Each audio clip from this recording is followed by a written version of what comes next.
제가 어렸을 때 자랐던 시골 마을에는요, 아주 조그마한 약방이 하나 있었습니다. 그래서 동네 사람들이 몸이 아프면 제일 먼저 그 약방으로 달려갔었는데요. 그런데 흥미로운 사실은 제가 그 약방에 들어서기만 하면 약을 지어주시는 분이 저에게 이런 말씀을 하셨습니다. 사리돈 사러 왔지? 이렇게 하셨습니다. 사리돈이 어떤 약인지 대충은 아시죠? 그분이 저에게 그렇게 물으셨던 이유가 있는데요. 저의 어머니는 젊은 시절부터 이 편두통을 심하게 앓으셨어요. 그래서 한쪽 머리가 깨어질 듯이 아파서 도저히 움직일 수 없을 그런 통증이 자주 왔는데요. 그럴 때마다 저를 불러서 급히 빨리 달려가서 약방에서 사리돈 사오라고 그렇게 심부름을 시키셨습니다. 근데 이러한 이 약 심부름은 한두 번으로 또 아니면 한두 회로 끝난 것이 아니었습니다. 왜냐하면 그 약은 두통을 근본적으로 치료하는 치료제가 아니라 잠시 동안 고통을 가라앉히는 진통제에 불과하였기 때문입니다. 그래서 저는 진통제를 계속해서 찾고 또 찾을 수밖에 없는 그런 어머니의 모습을 보면서 자랐던 기억이 납니다. 그런데 가만히 생각해 보면 저희 어머니만 그렇게 사셨던 것은 아닌 것 같습니다. 오늘 이 땅에 사는 모든 사람들이 다 진통제를 의지하고 산다고 해도 과언이 아닌 것 같습니다. 왜냐하면 우리의 삶이 너무 고달프기 때문입니다. 겉으로 볼 때는 모두들 멀쩡하게 보이지 않습니까? 아무런 고통도 없이 정말 행복하게 다들 사시는 것처럼 보입니다. 특별히 주일날 아침에 우리 성도들을 만나서 얼굴을 보면요, 얼마나 평안하신지 아무 걱정도 없고 아무 염려도 없어 보입니다. 나만 고통스럽고 나머지 너무 인생을 즐겁게 사시는 것처럼 그렇게 보입니다. 그런데 실제로는 어떻습니까? 다 똑같습니다. 다 나와 같다는 것이죠. 이 세상에서 아무런 고통 없이 살아가는 사람이 누가 있겠습니까? 지난 한 주간 동안 아무런 힘듦 없이 살았던 분이 누가 있겠습니까?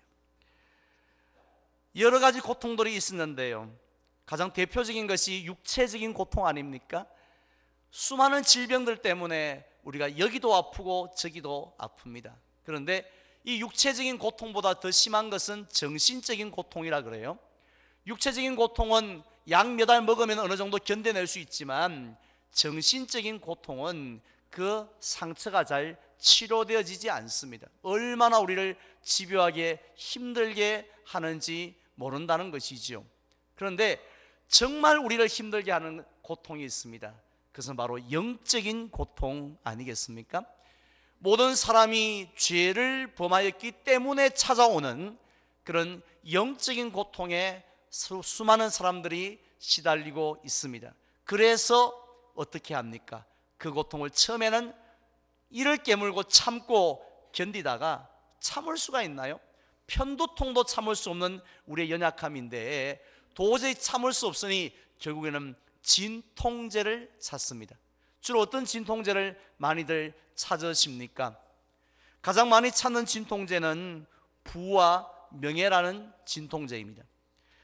내가 지금 이렇게 힘든 것은 돈이 없기 때문에 그렇다는 것이죠.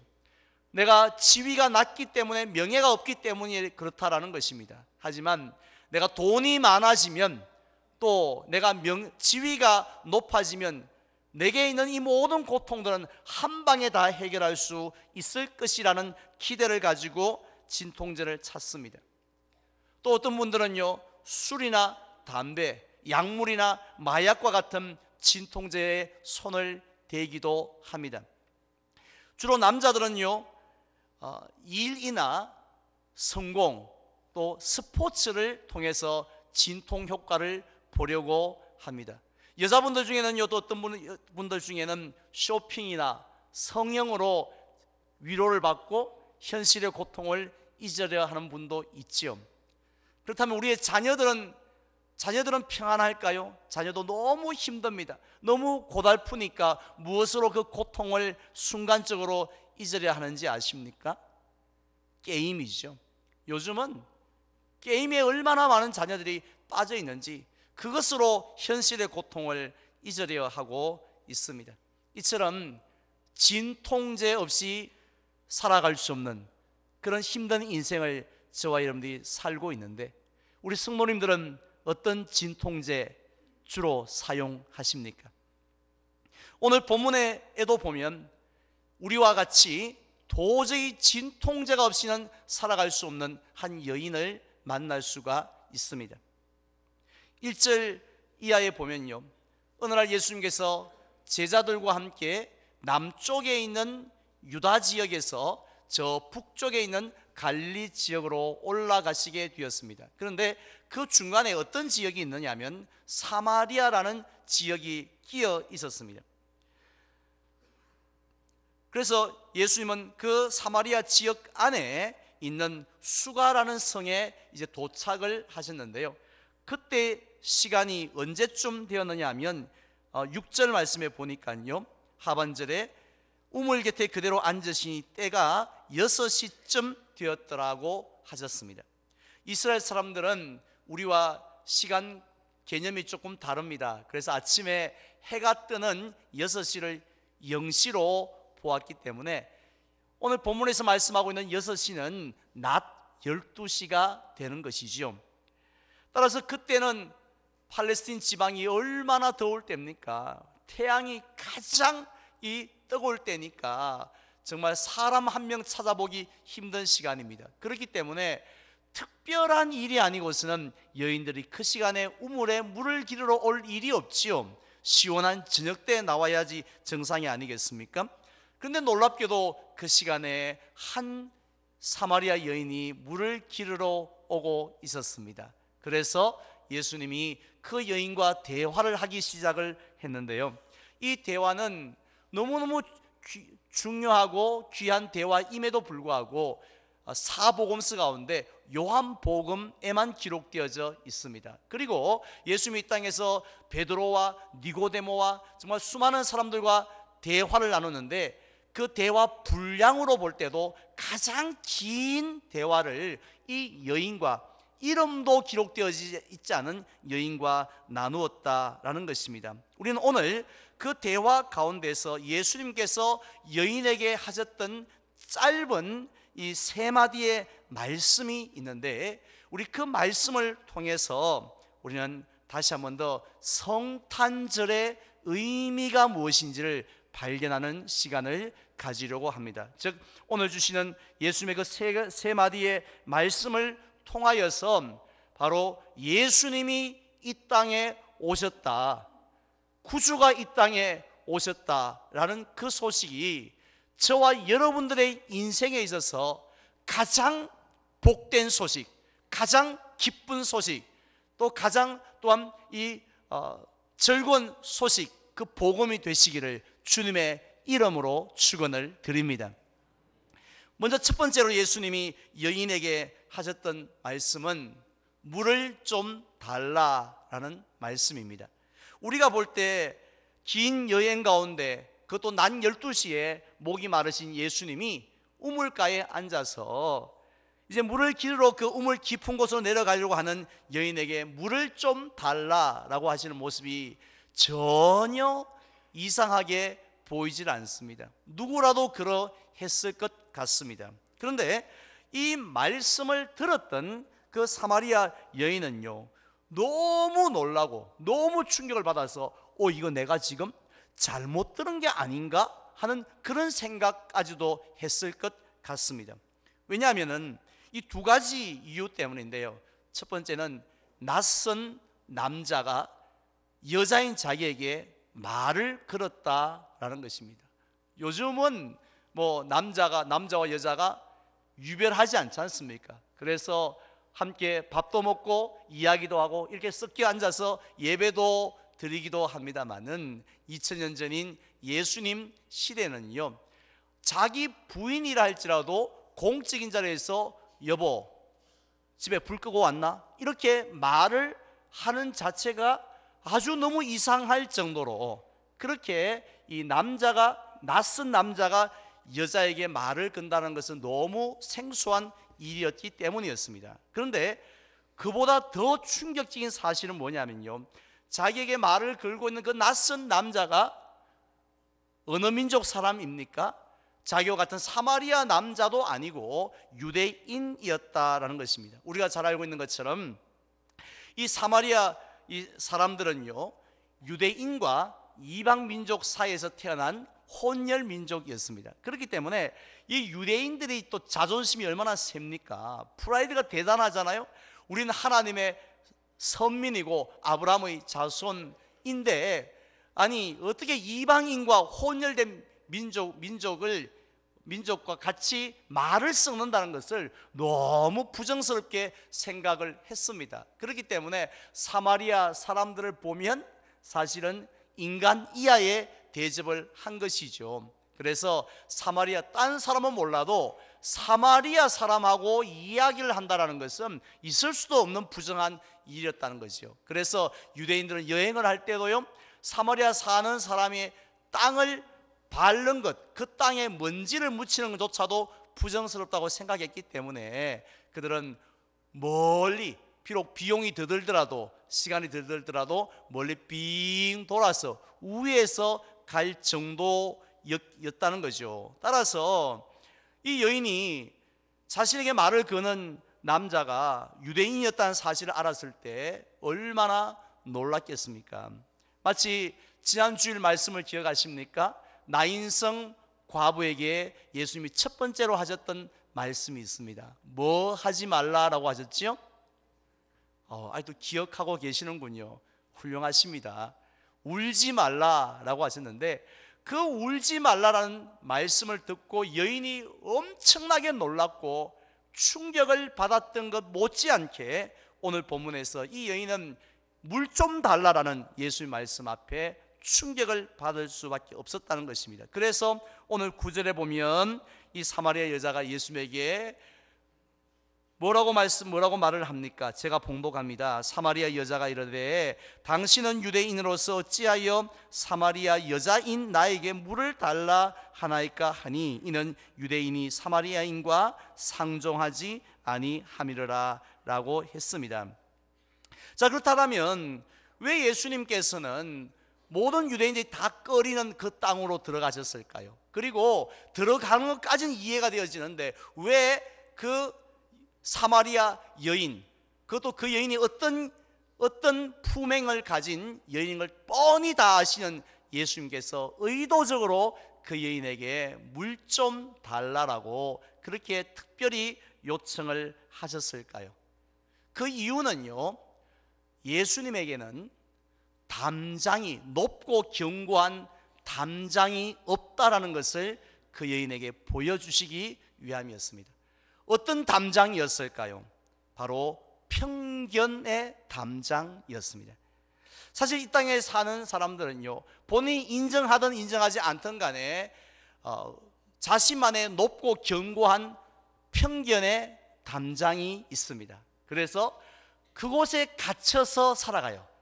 같은 담장 안에 있는 사람들끼리는요, 우리가 남이가 하면서 얼마나 친하게 지내는지, 뭐 정말 형제 이상으로 친하게 그렇게 호호깔깔 웃으면서 잘 지내세요. 하지만 그 바로 담장 바깥에 있는 사람에게는 요만큼도 다가가지 않습니다. 요만큼도 마음의 문을 열지를 않습니다. 무엇 때문이죠? 편견 때문입니다. 그런데 안타까운 사실은요, 그런 편견을 가지고 있으면은 사람과의 관계도 단절되지만요, 이 사람은 이래서 싫고 저 사람은 저 지역에서 싫고 저 사람은 성이 무슨가이기 때문에 싫고 이렇게 다 끊어내면 인간관계도 사실은 많이 외롭지만 문제가 생기지만 더 안타까운 사실은 하나님과의 그 관계도요 끊어지는 사람이 많다는 것이죠. 영적인 편견을 가지고 있다는 것입니다. 실제로 우리가 저도 교회 안에서 보면요, 오랫동안 신앙생활을 하였고 누구보다도 열심히 교회를 섬겼음에도 불구하고 각자가 가지고 있는 그 편견 때문에 하나님은 나를 사랑하지 않으실 거라고 생각하는 분들이 의외로 많이 있습니다. 아니, 하나님은 사랑의 하나님이시잖아요. 말로 다 형용할 수 없는 그런 사랑의 하나님이시지 않습니까? 라고 설교도 하고 권면도 하지만, 그러나 이렇게 생각하는 거죠. 하나님이 이 땅의 모든 사람을 다 사랑하고 심지어는 이 십자가 우편 강도까지 사랑하시지만은 그러나 남미, 나는 사랑하시지 않을 거라고. 왜요? 물어보면 편견이 있습니다. 나 같은 사람, 이런 사람, 이것도 못하는 사람, 이런 죄가 있는 사람 하나님 사랑하시겠어? 이런 마음을 가지고 계신다는 거죠. 이게 편견이죠. 또 어떤 분은요, 한 해가 이제 다 마무리되어 갈 때마다, 한 해가 다 마무리될 때마다 이런 편견이 강해지는 겁니다.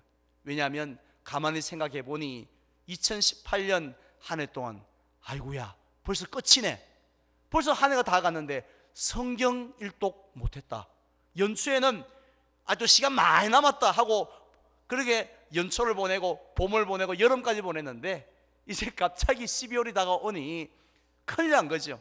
일독도 못했고 전도도 한 명 못했고 내가 새벽기도도 몇 번 못 나왔고, 야 이거 큰일 났다, 이러한 생각들 때문에 하나님께서 내 기도를 들어주실까? 송구 영신 예배 때 내 기도 제목을 들어주실까?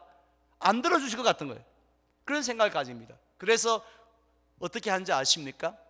답답하기는 하고 하나님의 은혜는 필요하고, 그래서 기도빨이 좀 잘 먹힐 것 같은 사람에게 부탁을 하죠. 목사님이 기도해 주시오. 장로님이 기도해 주세요. 이렇게 부탁을 하는 거죠.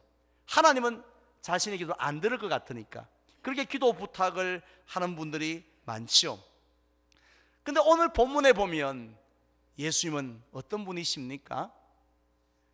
아무리 많은 죄를 지었다 할지라도, 또 아무리 가난하고 못 배웠다 할지라도, 아무리 사람들에게 손가락질을 받는 그런 사람이라 할지라도, 아무리 능력이 없는 사람이라 할지라도 무시하시지 않는 분이 우리 예수님이신 줄 믿습니다.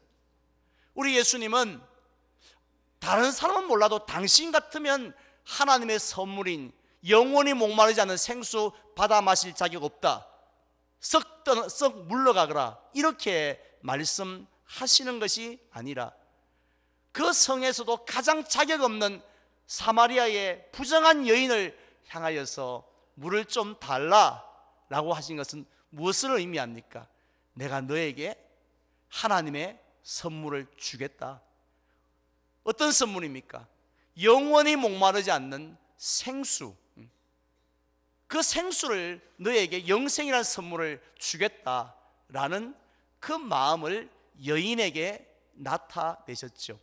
그래서 예수님이 뭐라고요? 물을 좀 달라라고 말씀을 하셨습니다.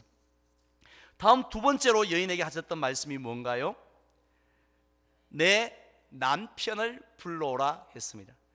오늘 시간 관계상 읽지 않았습니다만 16절 말씀에 이하에 보면요, 예수님께서 지금 하나님의 선물인 영원히 목마르지 않은 생수, 즉 영생에 대하여서 막 말씀을 하시다가 갑자기 여인에게 누구를 불러오라고요?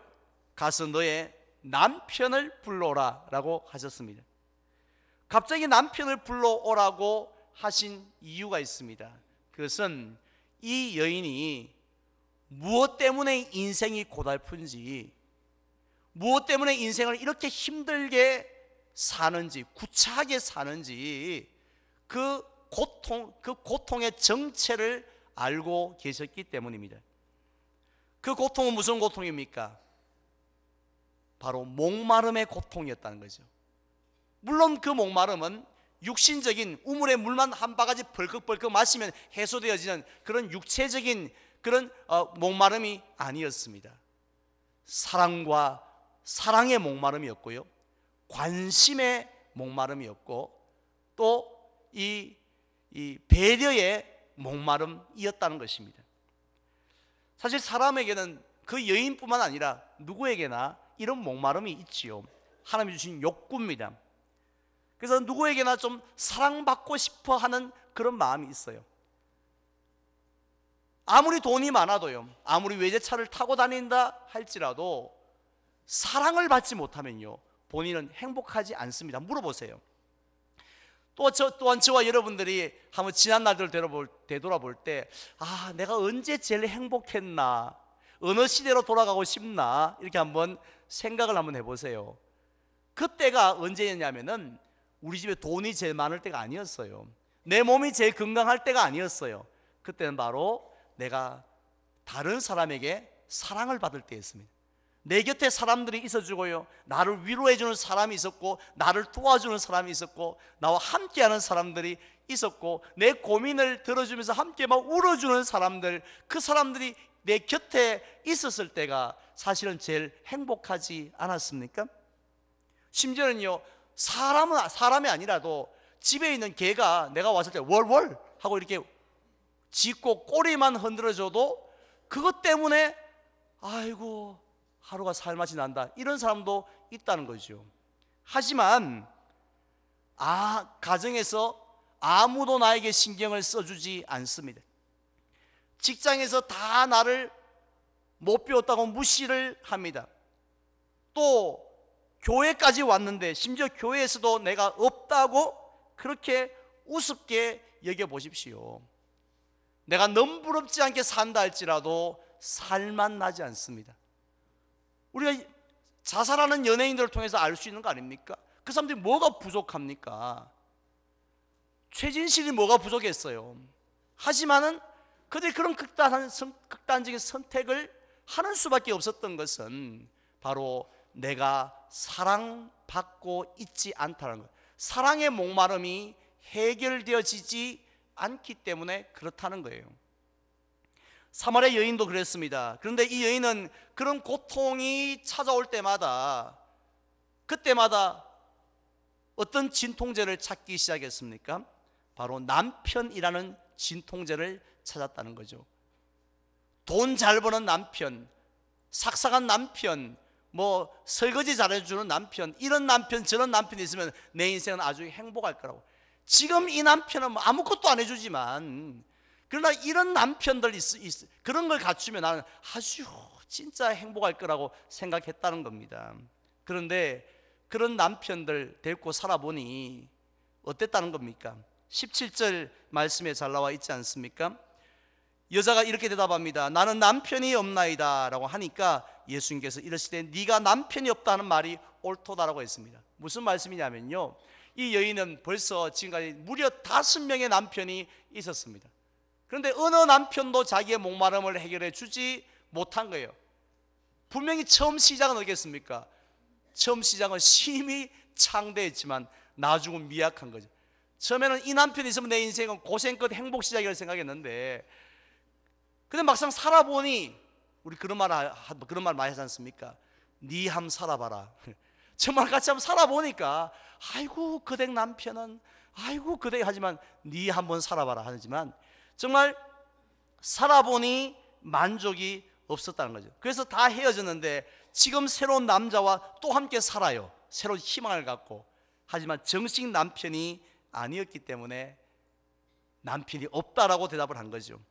결국 이 여인은 남편을 통해서 자신의 고통을 근본적으로 치유하는 그런 영원한 생수를 얻기를 원했지만 결국은 꽝이었습니다. 아무 소용이 없었던 겁니다. 남편은 치료제인 줄 알았지만 진통제에 불과했다는 거예요. 그러니까 좀 더 강력한 진통제를 쓸 수밖에 없었던 겁니다. 이런 사실을 여인은 미처 몰랐던 것입니다.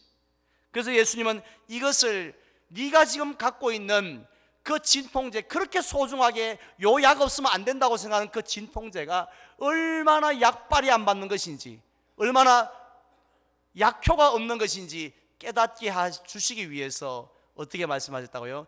너의 남편을 불러와 보라 라고 하신 것이죠. 네 진통제가 얼만큼 되는지 한번 보라, 그런 말씀이었습니다.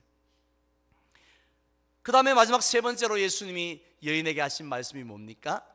내가 그라라고 했습니다. 여기서 그라는 말씀은 내가 그리스도다라는 말씀이죠. 네가 그토록 기다리는 그리스도라는 말씀인데 19절 이하에 보면요, 사마리아 여인이 예배에 대한 질문을 예수님에게 던집니다. 예수님, 하나님이 기뻐하시는 예배는 어디에서 예배를 드리는 예배일까요? 하고 장소에 대한 질문을 하자 예수님은 장소가 중요한 것이 아니라 영과 진리로 예배를 드리는 것, 그게 중요하다라고 말씀을 하십니다. 왜 예수님이 그렇게 말씀을 하셨습니까? 그것은 예배의 본질 때문이죠. 예배가 여러분 무엇입니까? 한번 따라하겠습니다. 예배는 하나님과의 만남이다. 예배의 본질은요, 장소나 프로그램이나 순서가 아니에요. 하나님과의 만남입니다. 따라서 오늘 우리가 드리는 이 예배에 하나님과의 만남이 없다라면 이 예배는 여러분의 인생에 아무 의미가 없습니다. 하나님께도 기쁨이 되어지지 않습니다. 하지만 오늘 이 자리에 우리가 하나님을 만날 때 그 예배가 우리에게 복이 되는 예배가 될 줄 믿습니다. 그런 하나님과의 만남의 예배 되시길 주님의 이름으로 축원을 드립니다.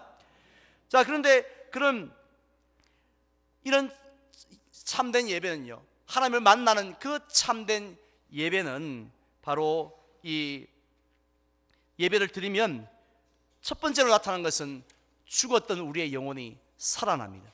그리고 하나님을 만나는 이 참된 예배 때 하나님을 만나면 우리가 어떤 목마름, 어떤 고통, 어떤 육체적인, 어떤 정신적인, 영적인 고통을 가지고 나온다 할지라도 하나님께서 그 모든 고통들을 예배 중에 해결해 주실 줄 믿으시기를 바랍니다.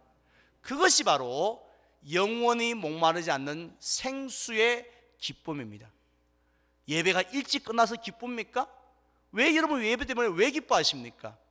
예배 가운데 임하시는 하나님으로 인해서 목마르지 않는 생수의 기쁨을 누리기 때문에 그것이 기쁨이 된다는 것이죠. 그렇다면 그런 영과 진리로 드리는 예배, 하나님과의 만남이 있는 진짜 예배는 어떻게 드릴 수가 있습니까? 우리가 어떤 프로그램을 준비한다고 되는 것이 아니에요. 열심히 노력한다고 되는 것이 아닙니다. 그리스도가 이 땅에 오셔서 우리를 성령으로 이끄시고 진리의 말씀으로 하나님 앞에 이끌 때에 비로소 하나님과의 만남의 예배가 가능한 줄 믿습니다.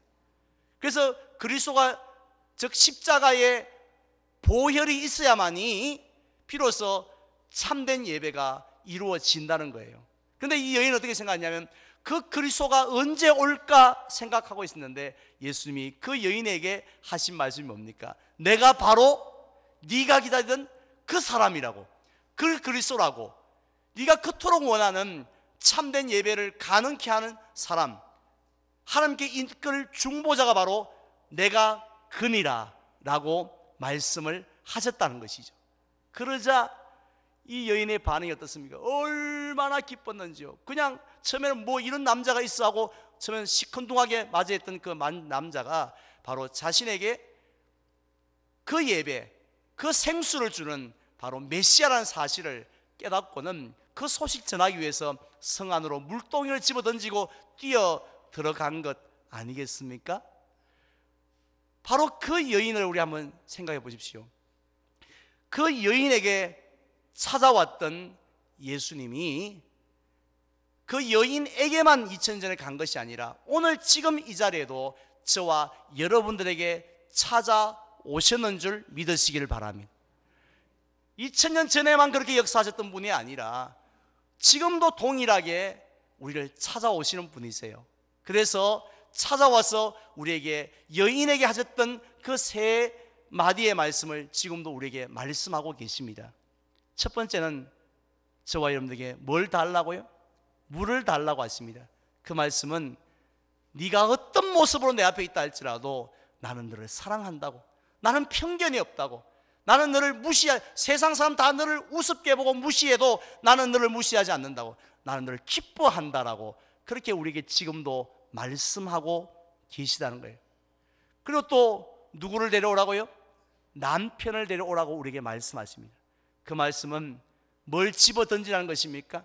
목숨처럼 소중하게 생각하고 있는 그 진통제통을 집어 던져 버리라는 거죠. 왜냐하면 아무런 소용이 없고 도리어 더 우리를 힘들게 하기 때문입니다. 대신에 마지막 세 번째로 내가 그니라. 내가 바로 영원한 생수를 줄 수 있는 메시아이고, 내가 바로 그 영과 진리로 하나님을 만나는 예배를 가능히 하는 그리스도이다 라고 지금 우리에게 말씀하고 계십니다. 그렇기 때문에 우리에게는 어떤 기쁨이 있어야 할까요? 기뻐서 어쩔 줄 몰랐던 사마리아 여인의 기쁨이 저와 여러분들에도 있기를 축원을 드립니다. 그래서 우리 주님은 그 여인에게 주셨던 그 기쁨과 감격이 오늘 우리들도 동일하게 임하기를 원하고 계신다라는 것이에요. 따라서 우리가 매월 12월이 되면 기쁘다 구주 오셨네 라고 찬송을 하는 이유도요, 바로 이렇게 예수님이 우리에게 찾아오셨고 이렇게 말씀하셨고, 그래서 우리에게 생수를 얻을 수 있는 길을 여시고 하나님 앞에 나아갈 수 있는 그 길을 열어주셨기 때문인 줄 믿습니다. 그래서 이제 저는 말씀을 맺으려고 하는데요, 저와 여러분 속에 그 사마리아 여인이 갖고 있었던 기쁨이 있는지 다시 한 번 더 점검해 보시기 바랍니다. 이제 더 이상 나에게는 진통제가 필요 없다고, 예수님 한 분만이면 나는 만족한다고 하는 그런 기쁨이 저와 여러분들에게 있습니까? 그 기쁨이 없다라면요, 오늘 우리를 찾아오셔서 세 마디의 말씀을 동일하게 하시는 주님의 음성에 귀를 기울이시기 바랍니다. 그래서 정말 주님 없이는, 내가 사리돈 없이는 살 수 없다가 아니라, 내가 돈 없이는 살 수 없다가 아니라 주 없이 살 수 없네, 정말 내가 주님 없이는 살 수 없습니다 하는 그와 같은 마음으로 주님 나신 성탄의 기쁨을 누리시고요, 그 여인처럼 성탄의 소식을 우리가 끝까지, 땅 끝까지 증거할 수 있는 저와 여러분들 되시기를 주님의 이름으로 축원을 드립니다.